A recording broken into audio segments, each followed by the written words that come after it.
Hello and welcome to NJBIZ Conversations. I'm your host, Jeff Kanige.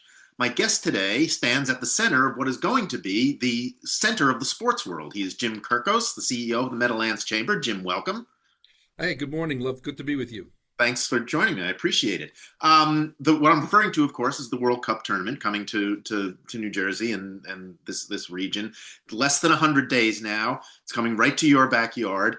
And I'm just curious, just for an update on where you are in terms of your expectations. We've seen estimates that the tournament was going to generate about $3 billion in economic activity, bring in more than a billion visitors. Are those estimates still operative? I mean, are you still operating on those assumptions that that's the kind of impact we're talking about? Listen, Jeff, I think the economic impact could be very, very significant. I am if as I'm talking to you today, and we're 10 days into the Iran conflict. I don't know that anybody knows the effect of international travel based on that. So Okay. while I believe that we'll still have a significant impact and influx of international visitors and certainly domestic visitors from around the country coming to our venues here in the Meadowlands and then perhaps in Boston and Philly as well. I think it could be there. I'm not so sure. I don't have any ability to be certain. So we're being cautiously optimistic, Okay. and we're doing every. And I think at the end of the day, our job is to do everything we can to create that impact and to make sure that local communities have the ability to touch and feel the excitement around the games. The games are going to be Okay. played one way Right. or another, right? The games are going Right. to be played, and so we have to proceed positively in that direction. Okay, well, you hit on exactly why I asked that question, which was because of the geopolitical uncertainty. I mean, even before the attacks on Iran, there was questions surrounding immigration policy and how that would all work out. I know you say you're cautiously optimistic and you can't be certain, but has anything happened on the ground by you that leads you to believe that the original estimates may no longer operate, or are you still hoping for the best at this point? Well, I think it's a little bit of both, Jeff. I Okay. think we're hoping for the best. I will tell you that some of our hotels are reporting some softness. 90 plus days out of World Cup. It's not like all of our hotels are already sold out. We know that there's a significant amount of activity with Airbnb Okay. and so forth. But I'll feel better when our hotels are at 90 plus percent occupancy throughout the whole region, if not 100% occupancy during the games. I suspect that there's a bunch of last minute travel and or bookings taking place, both on with the conflict in Iran and relative to immigration policy, and that's why our strategy has always been, when we're talking about, listen, I'm a business advocate, and we represent lots of small and mid-sized companies, and we want to make sure that World Cup creates business opportunities for those small businesses. At the end of the day, if I'm thinking about a Main Street business, that owner of that Main Street business doesn't care who comes through the door. Right. He or she only cares that the door opens and closes a Right. little, Right. right? Exactly. And so our job is to create a there and to make sure there's activity. Okay. And business activity, and that's where our attention is right now. I Okay. have no control over that broader, larger impact of what goes on in Washington or what goes on globally. But we can do some things to create some opportunities locally, and that should have our focus. Okay. So that's the next thing I was going to ask you is what would constitute success at this point? You mentioned one metric, 90 to 100% hotel occupancy. Are there other sort of indicators that you're looking at that you will sort of at the end of the day say, okay, yes, this worked out the way we wanted it to. Yeah, I think if you listen to me going back months and months ago, I said that on July 20th, I want to be able to look back to say that we've done a whole bunch of activities, and we created some opportunities for local residents, local businesses, and the region to feel the pride of hosting this global game, a series of games. And we want to create the business opportunities and fan opportunities. And so we created a long time ago, going back as far as 2 years now, we created a concept called Flag Cities, which is our ability to establish some local fan festivals. Mm-hmm. And we were doing this in conjunction with the host committee, who at the time was producing the big fan festival at Liberty State Park. And as of this day, you know that that's has been canceled to do other things. Right. We're proceeding with our local fan festivals in Flag Cities. And that's going to be our way of doing. Listen, we only control a little small piece of geography on this. And a pretty important piece of geography, though. Well, we think it's important. Right. I agree with you, but we want to make sure, Jeff, that we are advancing those local community fan activations, because that's the way that we can create a there. And if there's more domestic visitors than there are international visitors, for all those reasons we talked about a minute ago, we want those domestic visitors to come into our communities. So I'm going to get back to your original question. You said, okay, what defines success for us? Success is that we host a series of fan festivals in communities so that the local communities can feel that sense of pride, and they can feel what it is to be a part of a mega event like the World Cup. And we want there to be some business opportunities. We want our communities to be able to showcase themselves, because we, in this tourism and destination marketing efforts that we do, we know what a great place it is to visit, to work, to play, to shop, to eat. All of those things. And our job is to make sure that anybody that's coming to this region for the first time gets to experience that. Okay. All right. Well, I'm curious. What did you think of the move to cancel the Fan Fest in Jersey City and instead put on some of these smaller things? I mean, it was one of the first things Governor Sherrill did when she took office was to sort of shift that around a little bit, and then sort of did it upset the sort of planning that had been going into here? I mean, how did that land where you are? Well, so it didn't upset what we were doing, because we were always doing our Flag Cities local activations, regardless of what was taking place at Liberty State Park.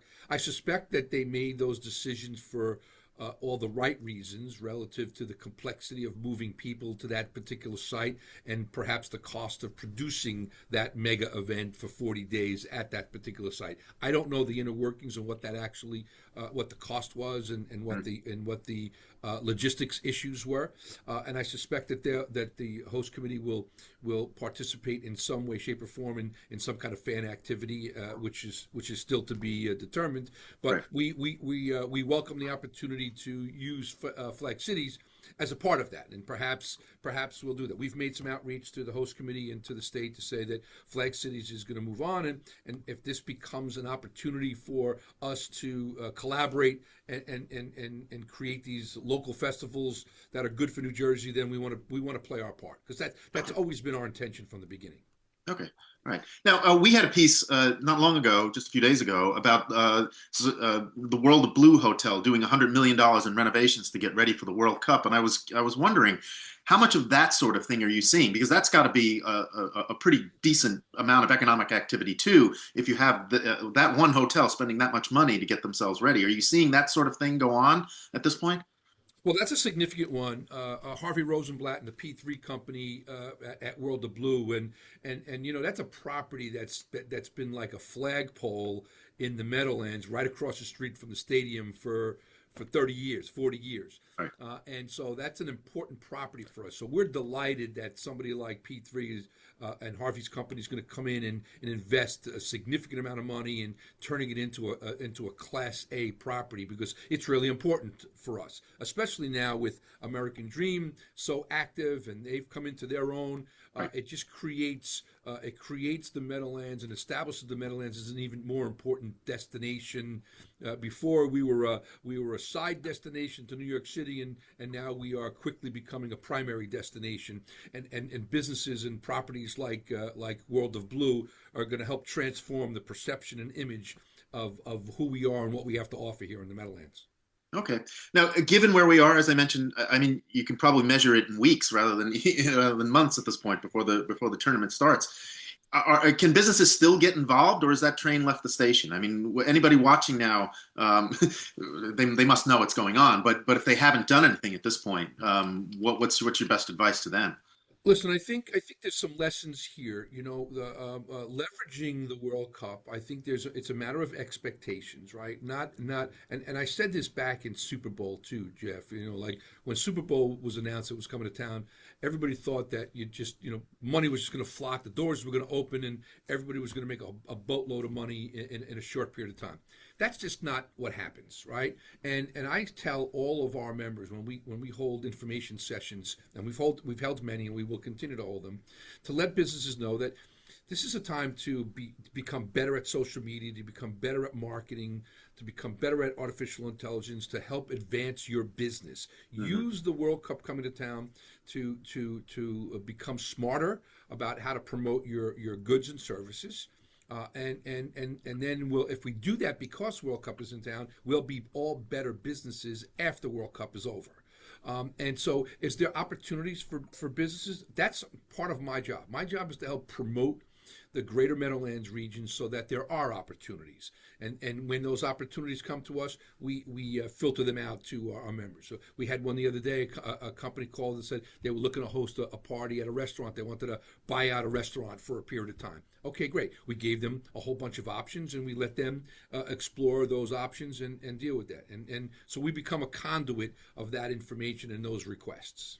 Okay. And is that because I was going to ask you, I've heard you say that before, that about the lessons you learned from the Super Bowl and what you needed to do differently. Is that the sort of thing you're talking about? That it's getting businesses to be more proactive and to for lack of a better word, to publicize themselves better than they did last time? Or what else is going on along those lines? No, you hit that right. I mean, I've been blunt and frank about saying this, not only with the businesses, but with us too as an organization. You know, we didn't know what to expect. We sat back and we waited for the business to come. And I said that will never happen again. I won't let that happen as long as I'm leading the Meadowlands Chamber of Commerce. We decided that we were going to be proactive, and we were going to go out there and create some things. And that's why one of the reasons we developed even the Flag Cities concept was because I didn't want to wait for business to not come to us. I wanted to create business opportunities so it came to us, right? And that's the concept behind that. And if we all do that a little bit, right? If even communities that are not part of Flag Cities, if they're doing something, fantastic. The more people that do that, and we create there, it creates business opportunities for local businesses and domestic travelers, and hopefully international travelers, to come and spend some of their discretionary dollars with us. Our job is to keep all those discretionary dollars on the west side of the Hudson River. Okay. All right. Now, one of the lessons I think that a lot of folks learned from the Super Bowl was that it's not easy to move people in and out. A lot of people. You've got a lot of people, not just one day, but for several days now. Are you confident that the transportation infrastructure is in place to get people in and out, back from their hotels to the games and back again, and to all of those businesses that want to participate? Listen, I think the infrastructure is in place. It really becomes part of the planning. What will happen on game days, and by the way, the plans will be different depending on the times of the day. There are some games that are 1 o'clock in the afternoon. There's some games that are 3 o'clock. If the game is at 6 o'clock or 8 o'clock at night and it's after rush hour, it becomes a different transportation issue, right? Or mobility issue. And here's what I can tell you. While I don't know all the exact plans, and we're bringing in on April 9th, Chris Kaluri, and some of the folks that have been doing the planning, and the folks at the World Cup host committee, New York, New Jersey host committee on transportation. We're going to bring them in to talk more about this. But I can tell you this: all the right people are having the discussions, and I'm pretty confident that they will come up with the right kinds of plans.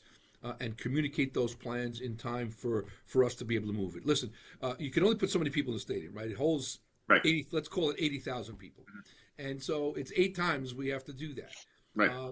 The big factor, Jeff, will be how many additional people come to the region that are not necessarily going to the game, and how will we get those people around? That infrastructure is in place. moving people around the region, bus and train and shuttles and ride share, that infrastructure is relatively in place. Okay. Game day plans are still to be announced, but I'm confident that all the right people are in the rooms having very significant discussions.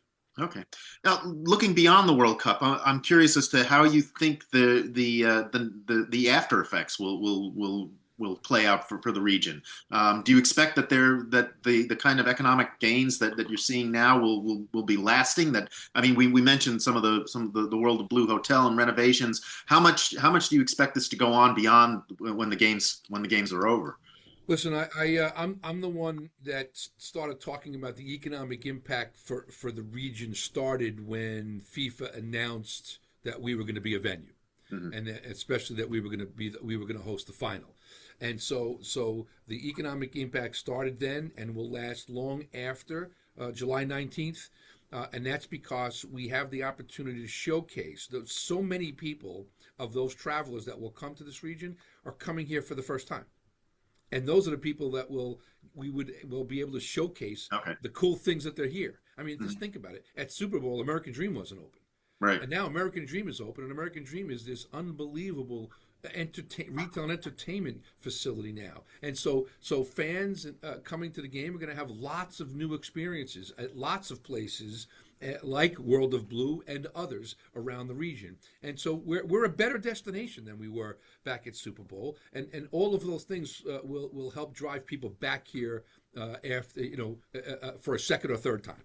Okay. And speaking of facilities, I mean, you've been an advocate for turning the old arena into a convention center. Uh, A, is that still something you're interested in? And B, does this sort of thing help move that along a little bit? Yeah, it certainly does. And listen, if I had it my way, that convention center would have been built in time for a World Cup. Right, And right. but things move slow in New Jersey. But we are in the middle of a scoping assessment that was funded by the Murphy administration, and we will be presenting the Sherrill administration with an elevated feasibility study of all the ways and what this place could look like. And yes, it's our biggest advocacy issue. We Okay. believe that facility, which will have a $30 billion economic impact over 30 years, one of the biggest economic drivers for the North Jersey region since the sports complex was established back in the 70s. Okay. And just in general, I'm curious about your assessment of the strength of the economy in the region. How are you looking, again, beyond the World Cup and into the future? What does the region look like to you these days? Yeah, right now our members are reporting lots of activity. Okay. Listen, there's concern as to what's going on in the world, but the concern is really national, and what happens with the economy due to the war and the price of energy and the price of fuel, and so forth. So there's those kinds of cautiousness things. But business activity is up. We're having a large amounts of people attend our events, and I always ask the questions: What's troubling you? Please tell me what's going on in your world. Mhm. What's hampering your business? And we're not seeing a lack of business opportunities for those companies. Just maybe being cautious about what's going on in the world. Okay. And finally, before I let you go, what's going on? What's next for your organization? You mentioned the April 19th discussion about transportation. You mentioned some other events. What should people be looking for in the coming weeks from you folks? So this year, like most of our years, taken off right through the summer with World Cup. But we're still a business organization, and many of our members have nothing to do with World Cup. So we have to continue to be that business advocate on all those issues. We're quite frankly, we're really delighted by Governor Sherrill's initial stance on making New Jersey business friendly and to operate efficiently and getting around the regulatory burdens and so forth. So we will continue to work with her administration. I really appreciate her leadership style right now, and I think there's a real optimism in the business world that she is intended on making some changes. the way business is done, the way government operates, Hmm. so we're really optimistic about that. So our focus will be working with our partner organizations, the New Jersey Chamber, NJBIA, and other regional chambers, to be that business advocate. We want to help the Sherrill administration figure these things out. Right? Okay. We want to do our part and help them make those systemic changes that could lead to a strong economic output. Okay, very good. That's a good place to leave it. Jim Kirkos, CEO of Meadowlands Chamber. I hope you come back and give us an update, and maybe afterward we'll talk about it and see how it all went. All right, you guys are my pleasure. I'll always come back. Okay, thanks again, and thank you for watching. Until Thank next you, time, Jeff. stay safe, everyone.